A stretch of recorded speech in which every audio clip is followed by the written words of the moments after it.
pro-Palestinians and people that are telling the history of Palestine. When I talk to people that are pro-Israel, Israel has never done anything wrong. I know. You mean to tell me in 123 years, the Jewish people have never done anything wrong? And then when say, well, what about this? Well, if they hadn't done this, we wouldn't have did that. But y'all did something. Mm-hmm. You see what I'm saying? Right. This is the issue that I've been having these conversations with pro-Zionists and pro-Israelis, especially Americans. Like, that shit is crazy. Yeah. But then people are crazy. The creation of the UN, right? Yeah. Right. Well, the UN used to be the League of Nations. Yeah. So remember when you read that, did you see the part in the League of Nations founder and charter where they were to protect and preserve the Arab nations? Yeah. Okay. So when it said that they're to protect the Arab nations, the League of Nations became the United Nations. Well, that's a big piece. So this was in the white papers, right? Yep, in the white papers and in the League of Nations founding documents.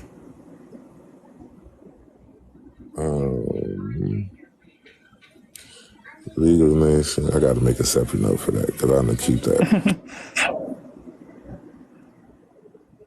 League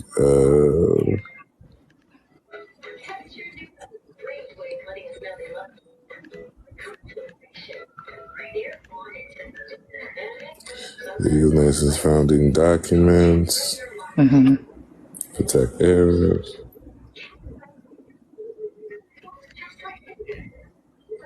Yes. And then white papers. Mm-hmm. Protect Arabs. All right. It's a lot of it, isn't it? Yeah, it is. I'm in a PhD level course right now. You're gonna make me come out here and sound like I'm a doctorate scholar and all things. So after the British withdrew, and there was the declaration by the United Nations, the mandate for Palestine, and British withdrew. The day at November 29th of 1948 is when that was signed. And on November 30th of 1948, I think it was 1948. Let me make sure. Hold on. Let me make sure I'm not going to lie to you. I don't know why I just had brain fart.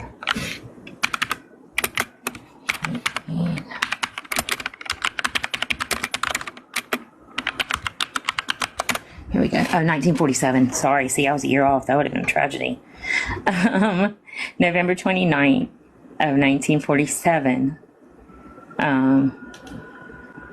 was the UN document and the withdrawal of the British troops. On November 30th, 1947,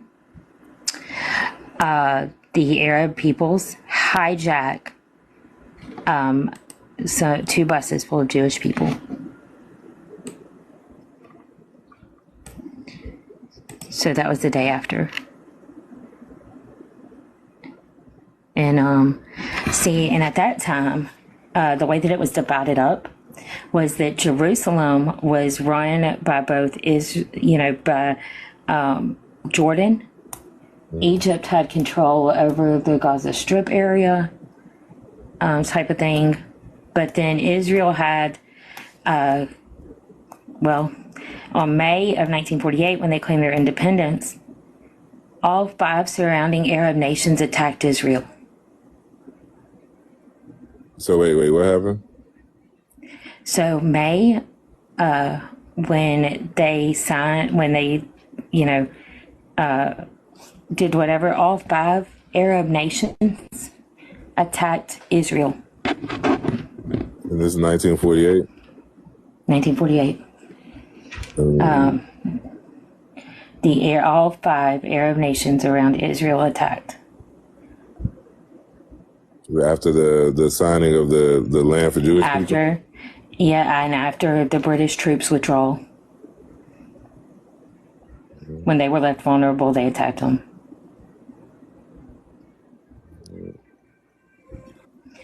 And unprovoked. It was May of 1948. It's called the Arab-Israeli War of 1948. So the Arab armies from Lebanon, Syria, Iraq, and Egypt, and Saudi Arabia also sent, troops under Egyptian command, and they attacked Israel. Why they attack? Because they did not think that the Jewish people belonged there after all the back and forth that had transpired. Even though it was not started by the Jewish people, they did not want them there. And so then what happened? So Israel won that war, and Israel won the war. And Israel, even though they had won the war, they decided to cede property to them, right? So they had Israel at that point had separate agreements with different groups, right? So they had agreements with Egypt, Lebanon, and at that point it was called Transjordan, and Syria, the bordering nations, right? And they agreed to boundaries and lines, and Israel gained some territory that was formally given to the Arab people under the United Nations resolution. And Egypt and Jordan retained control over the Gaza Strip and West Banks, prospectively, of course. And those lines, they absolutely held until 1967. But in between all of this, right, 1956, Egypt nationalized the Suez Canal. And that's the Suez Canal crisis, is what they called it. And they would not allow Israel to ship.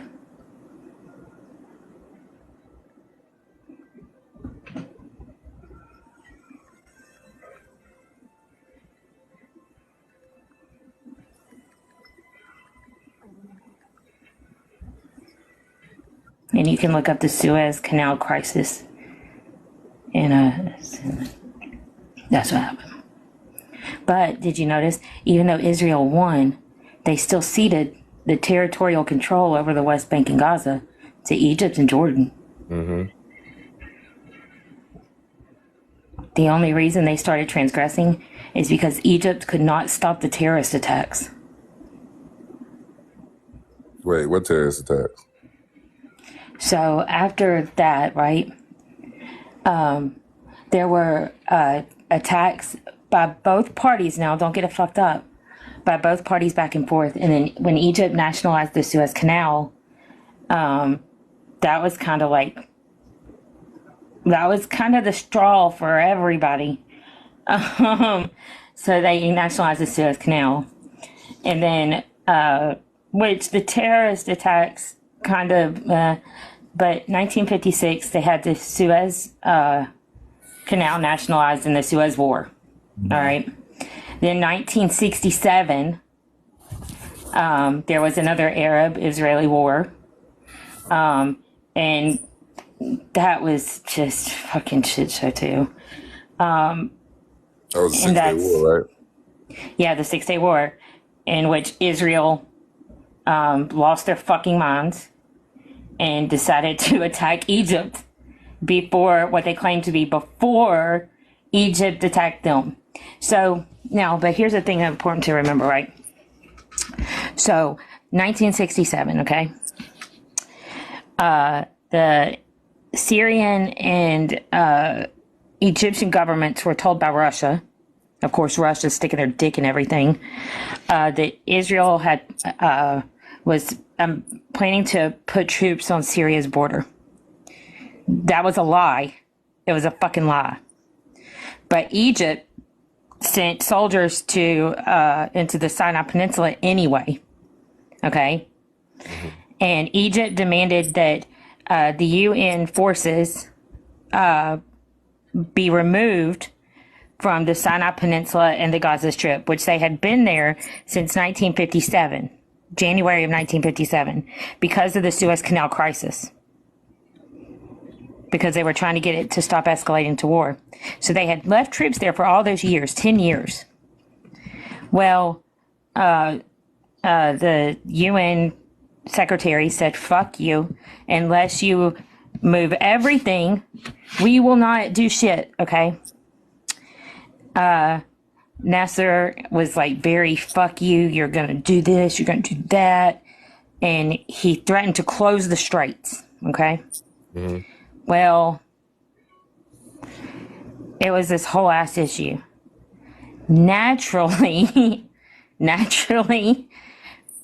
you know, Israel defeated Egypt in 5 days and went crazy as fuck.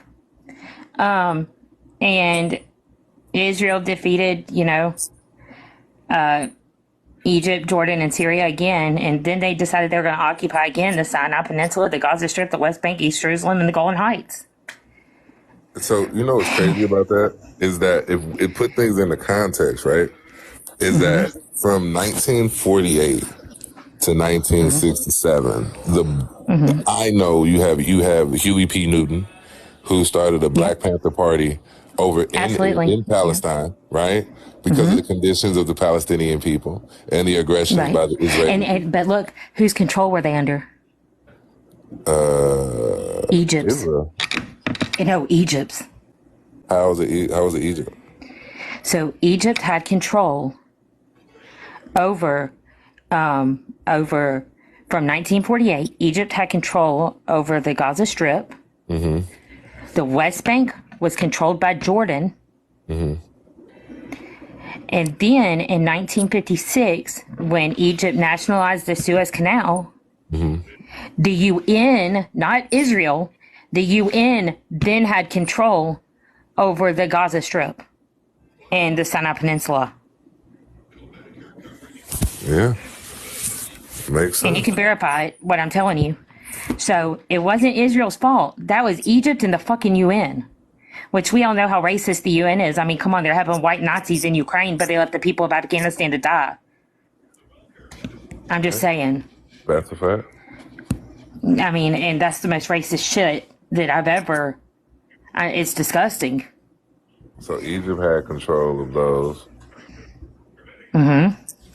Egypt and Jordan, respectively. Yeah. And, of course, the Golan Heights, Syria, and part of Jerusalem was under control of Jordan as well. So, yeah. Now, after that, you have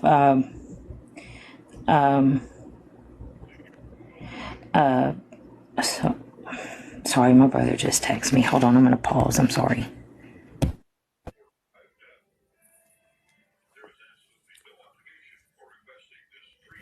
Oh, I'm done. I'm so stupid ass mother. I love my brother, but he's not smart. I'm just putting that out there. If you ever see him, he's in law school, so don't use him as an attorney. I promise. He does not remember to wash his clothes.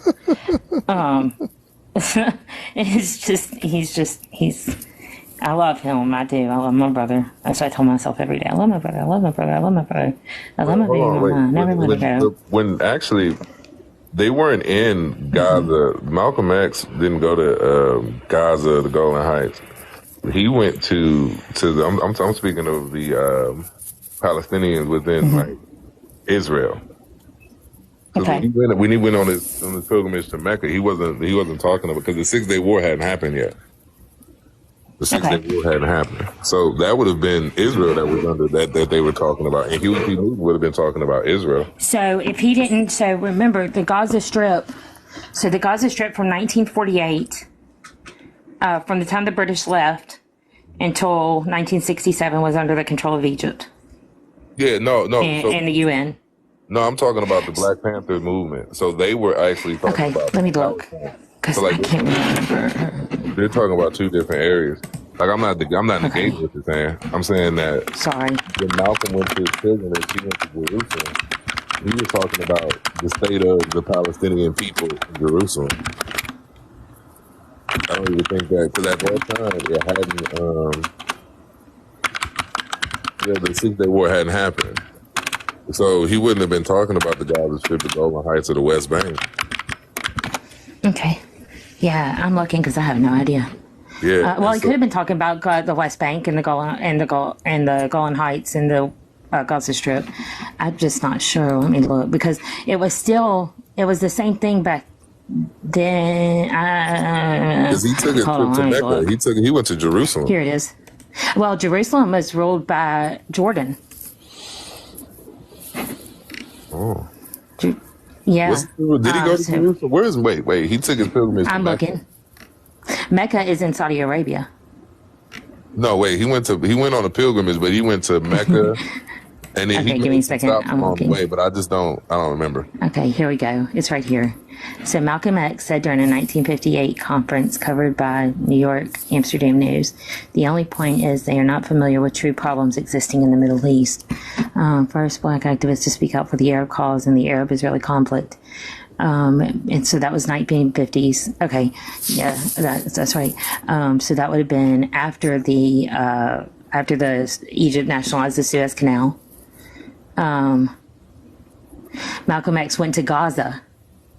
Okay, and he visited Palestinian refugees camps before his assassination in 1965. So they were under control of Egypt at that point. Yeah. So Egypt and the UN. So that's where he went. He did go to Gaza. That was Egypt and the UN. So. But that becomes the thing, right? Because again, like if we are looking at this objectively, right? The League of Nations, Herzl, British. You know that the governments are racist as fuck. Yeah, that's what I'm saying. So like that's the overlying system of oppression. Yeah, Then we can go from absolutely. 1929 all the way up until 1948, and it seems that there was British oppression, right? It was British oppression, then Egypt just using them to further an agenda, and then the United Nations occupation to take back the Suez Canal and further an agenda. Yeah, and you have Yeah. World War II, where the influx of Jewish people, right? Where Yep. now you adding to an already ongoing conflict Yeah. because of the disenfranchisement of Palestinian people, right? Well, Now, and the Jewish people by the British. So both were treated badly by the British people, but Yeah, they blamed that's each what I'm other saying. for their treatment. That's what I'm saying. Right. But it's the same thumb of oppression. Yep. So if we Now, were to fast there's something forward else you now, can't forget, though, right? yeah, Don't hate me. So the Palestinians, when they killed the entire Israeli Olympic team, when was that?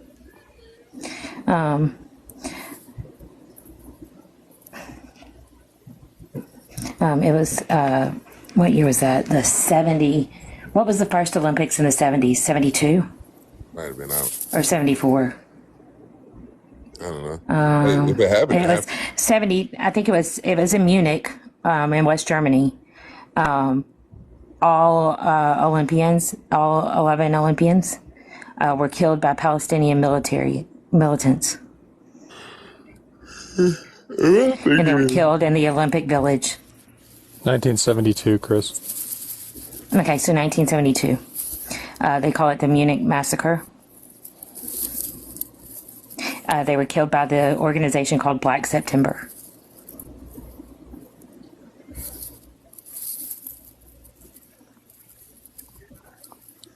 So, and they killed 12.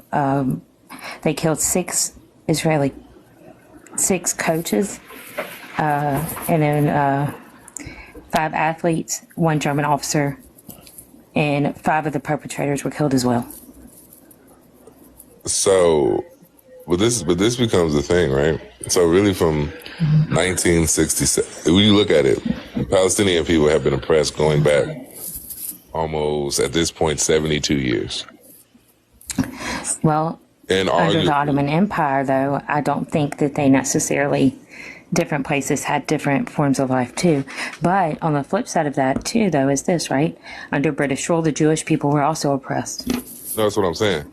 But the Palestinian people have been oppressed. But then you have the influx of Jewish people who are fleeing oppression into oppression. Into oppression, right? They were trying to leave oppression. They were going into oppression. Both sides blamed each other and attacked each other. However, before this, do you know that historically, the Jewish and Arab people protected one another? Yeah, coexisted. Jewish, Arab, and they lived in harmony. But it wasn't. And the Muslim people. But this is what I'm saying.